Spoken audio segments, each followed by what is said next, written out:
have given a name to my pain, Mysterious figure and it who is seems Batman. to appear and disappear at will. I was a comic book fan in that era, and the Joker was my favorite. I'm glad you did.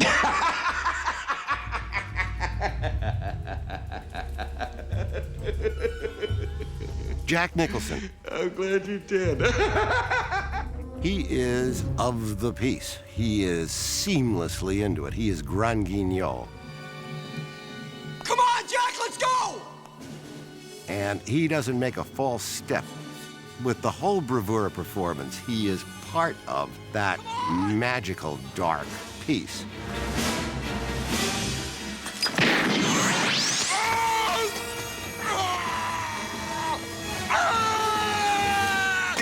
The story says here's a man plunged into nuclear waste and comes out this other identity, right? So my simple thought on it is the guy is from then on short-wired. I love that.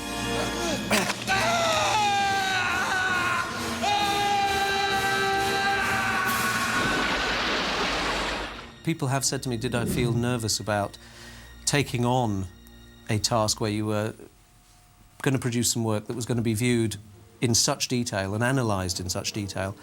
I had an initial nervousness about what Jack Nicholson was going to be like, but that's largely because you're going to be nervous about any actor who you might have to spend 3 or 4 months with. No one had worked en masse in the movies in a very long time. And of all characters to whom these ideas might apply, just academically, the Joker is one of them.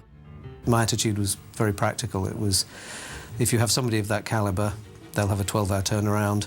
You've got to do the makeup in under 2 hours, whatever it is. You have to have a practical approach to how you would do a character like that. I saw my job very much as whatever this guy turns up with, I'll be augmenting. And I think in the first discussions, Tim's view was exactly that, you know, that we would see where we went. And he didn't dismiss any approach at all at that stage. He was very open. It's like when certain actors say, I'll find my character when I find his wardrobe, you know? It's like, and I kind of understand that. It's deeper than just a surface thing.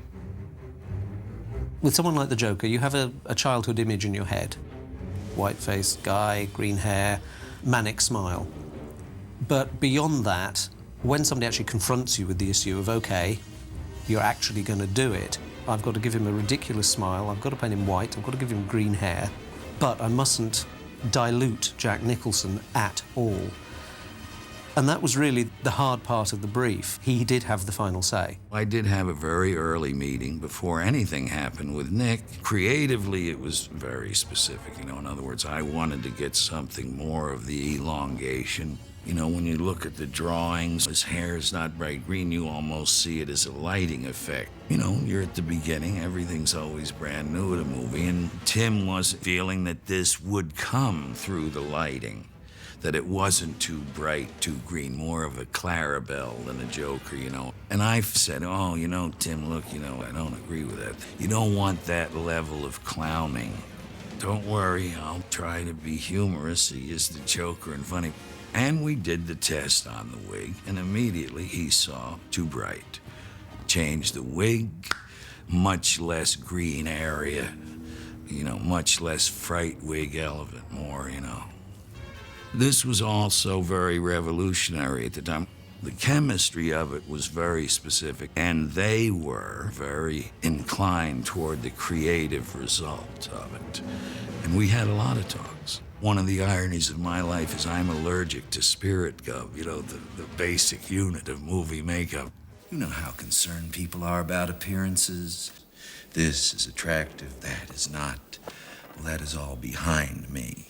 I now do what other people only dream. I make art until someone dies. See? I did one life cast as you would normally, with his face just relaxed in a normal position, and one cast where I asked him to pull the most extreme grin that he could pull, which was quite extreme.